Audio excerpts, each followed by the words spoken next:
So today we're going to do another movie review, and we're going to talk about Dangerous Liaison.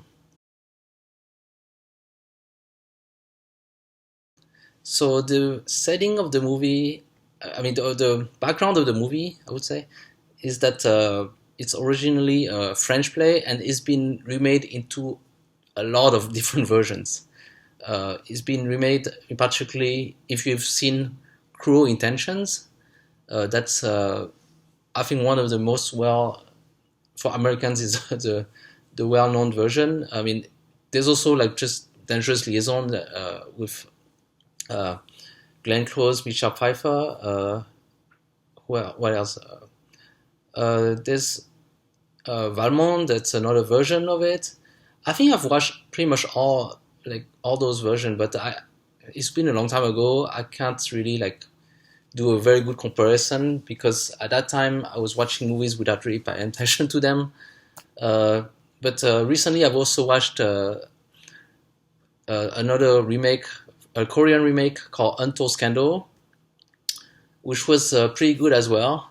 But today we're going to talk about Dangerous Liaison, and I have to say off the bat, this is really my favorite version of all the different versions of Dangerous Liaison. It's good, okay? So let's get right into it. We've got so Dangerous Liaison is the story.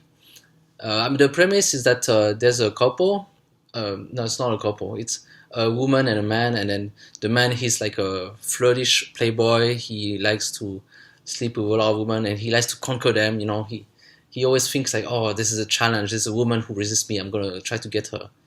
And is in this. In Liaison Dangereuse, there are two particular women that resist him. I'm just gonna talk about this version of the movie. One is Fenyu, who is a very shy and reserved woman. So he really wants to get her, and that playboy. He's really wants to, yeah, he wants to conquer her. And the other woman is I have a hard time with the name. Sorry, Mo Jieyu, played by Cecilia Chung, and she's very has a very high class in this society, and she resists Ye Fan, the playboy, but at a condition. She's willing to give herself to him as long as he manages to get Fenyu into bed. This sounds very bad. I think if you want to seduce a woman and then she tells you, yes, I will accept to be yours as long as you have sex with this other woman, that's a big sign of psycho, okay? So be careful about that. But this is the premise of this show, this story. And the setting is is in China around 1940s, so it is very interesting. And let's get right off the bat with the three things I like about this. Number one, I'm really happy to see Cecilia Chung in this movie. She's one of my all-time favorite actresses. And it's a little bit weird because, if I think about her, I've seen her in the King of Comedy from Stephen Chow, and really King of Comedy, I really love that movie. And anything with Stephen Chow, I'm always always happy to see Stephen Chow in a movie. But in that particular movie, it was not actually Stephen Chow that really made me really love that movie. It was really Cecilia Chung.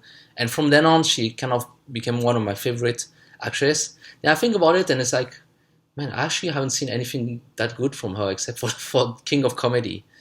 I've seen a movie called Every Day is Valentine, which is one of the first Chinese movie that I've watched, and I was really I actually really liked her in that movie. But then after that, there's nothing much. I think she delved also into music, and then she was kind of terrible at it. So, I mean, going through all those years and then having your favorite actress not playing any noteworthy role. That's kind of a bummer. But then she's in this movie, and then she's plays the villain. She's very good. She's like scheming, and I mean it's hard to see because she has a very nice um, smile, like making her look. She make her feel like she's a friendly person, and then knowing that she's evil and then she smiles like that, it has a different angle to her. I really love it. And yeah, like I said, like throughout like at least the first half of the the movie, she has a very good presence and she's very good in this movie. And yeah, I mean, actually, one of the reasons I actually gravitated towards watching it is probably because I see her in the title and it's like, oh yes, I want to see her.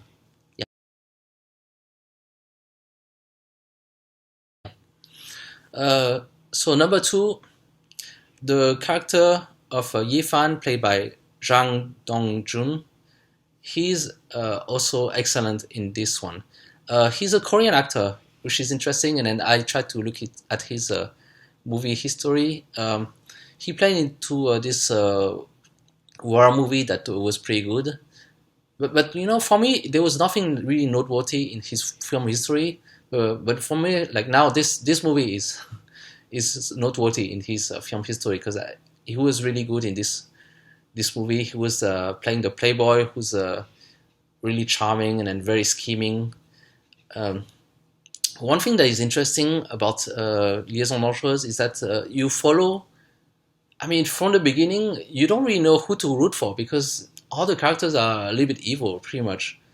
I could say like probably like the character of Yifan, he's the you could say he's the protagonist because he's he's scheming to try to get this to conquer this woman, and then he's doing, and at the same time he's has many like basically he's scheming with Cecilia Chung, Cecilia Chung's character to do bad things in this society, and then we kind of following them as the protagonist is like, wow, this is the characters that we have to look forward to, like those two villains.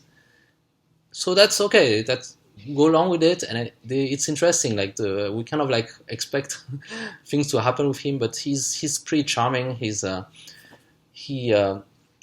we kind of feel like he puts a lot of effort to pretend to be in love with this other woman played by Zhang Ziyi, Feng Yu, and he's really getting into it a lot. And so yeah, so that's my number two. I really like him in this movie.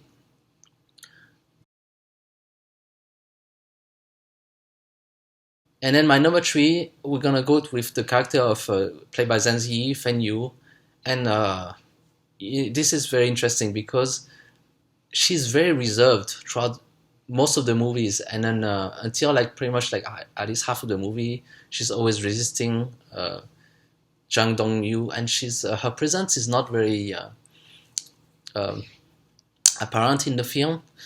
But it comes to a point where things shift because we can actually see on screen how like her feelings start to develop, and I mean, throughout the whole end of the movie, like I said, in the beginning you don't really know who to root for because the two main characters are kind of villains. But towards the end, you kind of finally like, oh, okay, you kind of see like how she falls in love with the man, and then you start to feel for her. And as you kind of like know the background, you kind of feel really like a lot of emotion from her as you see that she's happy in love, and then you know what's happening, what's happening in the background, and you feel like it's gut wrenching to see her going through all this emotion, and then pretty much the whole end second half of the movie is kind of like I don't know. For me, at least, I was really focused on her. Like totally, I kind of started forgetting about all the other characters, and then I was watching her as she was going through all those emotion, and then feeling the inevitable. And yes, I think like pretty much somehow the whole end of the movie, her presence was overwhelming above all the other characters, and yeah. I mean, the emotion that she put into this character, I mean, the Zanzi put in this character is is really great. I think like if I was to like look at all the characters in this show, my favorite character is actually her. Even though like throughout the whole first part of the film, it was not really like she didn't have a very strong presence, but she took out like the whole end of it. Yeah. Uh, I'm gonna add actually, you know what? It's only three things that I like that I limit myself to usually, but I gotta have a special kind of bonus mention to the cinematography.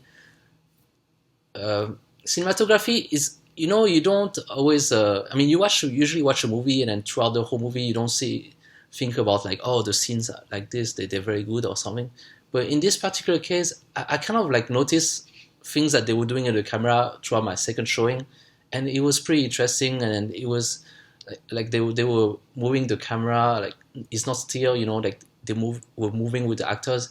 I especially saw like one of those love sequence between Fenyu and Dongjong, and I saw as the camera was moving and following the actors, and it was, I don't know, it felt like really surreal and then very emotional.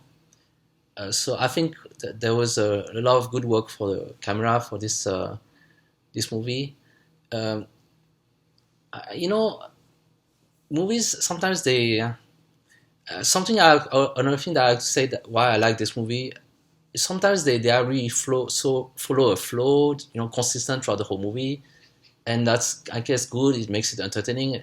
And this particular movie, it's a little bit interesting because it's kind of like escalating to a certain point, and then when it reaches that point, which is like when Fenyu start to show her feelings, it seems to accelerate into some kind of situation that's very tragic and inevitable.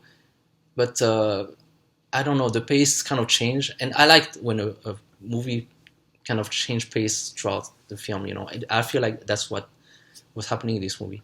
Well, I don't know. Okay, I just it's hard for me to explain about movies, even though, you know, I have some knowledge in filmmaking. I wasn't really like paying that much attention to movie theory. You know, I just enjoy watching it. It's good, really. Um, yeah. So yeah, this is my favorite version of Liaison Dangereuse out of all the movies I've watched.